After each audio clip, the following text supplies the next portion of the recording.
আরেকটা জিনিস মনে রাখতে হবে যে কেউ কারো রিজিকে ভাগ বসায় না, কেউ না। আমরা অনেকে মনে করি যে আমি ওকে দিলাম, ওকে খাওয়াইলাম, আমি বোধহয় খাওয়াইলাম। না, সে আপনারটা খায় নাই, সে তার রিজিকই খেয়েছে। আমাদের ঘরে আমাদের বন্ধু বান্ধব আসে অনেক সময়, আমাদের ঘরে অনেক সময় অতিথি আসে, তাদেরকে আমরা আপ্যায়ন করি, তাদেরকে খাওয়াই। আসলে সে আমারটা খায় না, সে কারটা খায়? তার নিজেরটাই খায়।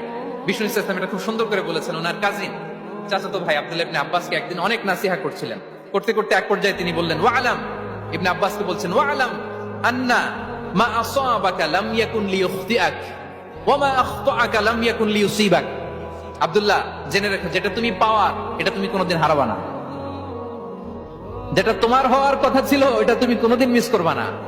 আর যেটা তুমি পাওয়ার কথা না, গোটা বিশ্বের সব শক্তিকে হাতের মুঠোয় আনলেও সেটার দেখা তুমি পাবে না, পাবে না। ওয়ালাম আন্নামা আসাবাকা লাম ইয়াকুন লিইখতিআক ওয়া মা আখতাআকা লাম ইয়াকুন লিইউসিবাক রুফিআতিল আকলাম ওয়া জাফফাতিস সুহুফ। আব্দুল্লাহ, রিজিক নিয়ে চিন্তিত হয়ো না, রিজিক নিয়ে পেরেশান হয়ো না। প্লে ইউর রোল, রিজিক ইজ ফিক্সড। যেটা তুমি পাওয়ার তুমিই পাবা, যেটা তুমি পাওয়ার কথা না চেষ্টা